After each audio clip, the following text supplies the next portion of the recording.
फरहाद दोबारा से बाज ना आया। इस बार उसने हजरत को धमकी दे ही दी। सरमंटू को मोहब्बत तो यहाँ पर मेमल के साथ हो ही चुकी हुई है कि यहाँ पर मिस मारिया बार बार उसे फोर्स कर रही होती। कहती है कि पता है दुनिया में आधी मोहब्बतें सिर्फ इसीलिए बर्बाद हो जाती हैं कि मोहब्बत करने वालों में कहने की हिम्मत नहीं होती। यहाँ पर सरमंटू कहते हैं कि मैं भी क्या करूँ, मोहब्बत तो मैं किसी के साथ भी नहीं करता। बहुत ज्यादा कोशिश कर रहे होते हैं सरमंटू यहाँ पर छुपाने की, लेकिन मिस मारिया सभी लोग ये सारी की सारी चीजें तो जान चुके हुए हैं। हजरत को यहाँ पर जैसे ही कॉल आती है पीछे से उसकी माँ उसकी तरफ देख रही होती है, क्योंकि फरहाद ने यहाँ पर उसे धमकी दे दी होती है। कहता है कि अगर तुमने उसके साथ शादी की तो मैं तुम्हारा कत्ल कर दूंगा, अगर ये सोचा भी तुमने तो मुझसे बुरा कोई भी ना होगा। ये बात सुनने के बाद हजरत बहुत ज्यादा परेशान हो जाता है। आखिर यहाँ पर हजरत भी क्या करे। उधर माफी का वक्त आ ही गया जहाँ पर फरहाद और सराज का आमना सामना हो जाता है। यहाँ पर अहमद और बिन्यामीन भी मौजूद होते हैं। सभी लोग परेशान होते हैं कि यहाँ पर फरहाद कुछ गलत ना बोल दे,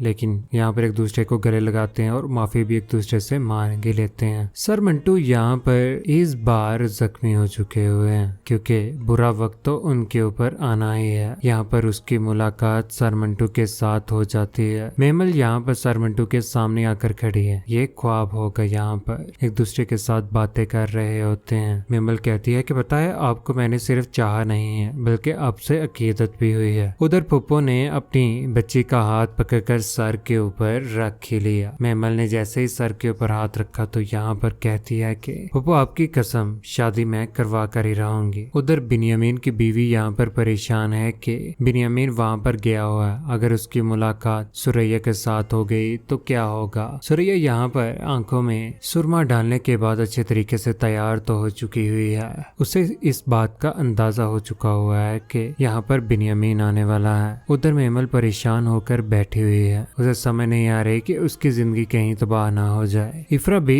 इस बार पहुंच ही जाती है इस मौके के ऊपर, क्योंकि जिंदा तो है यहाँ पर इफ्रा की मौत नहीं हुई है। वो खुद ही साइड पर हो गई थी, क्योंकि इन परेशानियों में वो तो रह ही नहीं सकती थी। दूसरी जानिब शमरेज बहुत ज्यादा गुस्से में आ चुका हुआ है। यहाँ पर पिस्टल लेकर इस बार वो भी निकल जाता है और जख्मी भी हो जाता है। मेमल की जिंदगी दोबारा से तबाह होने ही वाली है जब उसे इस बात का पता चलेगा कि यहाँ पर हजरत की मौत हो चुकी हुई है। हजरत बहुत जल्द अल्लाह को प्यारा होने वाला है। इस सब के पीछे यहाँ पर हाथ होगा तो सिर्फ और सिर्फ फरहाद का ही। फरहाद बहुत ज्यादा गलत कर रहा है, सभी लोगों के साथ ज्यादती भी कर रहा है, लेकिन कौन कौन चाहता है कि मेमल सिर्फ और सिर्फ सर मंटू को मिल जाए, ना कि किसी और को। कौन कौन चाहता है कि फरहाद की मौत भी जल्द से जल्द हो ही जाए। अपनी कीमती राय से आगाह करना मत भूलिएगा। चैनल को सब्सक्राइब करने के बाद बेल का बटन जरूर दबाइएगा। अपना ख्याल रखिएगा, दुआ में याद रखिएगा।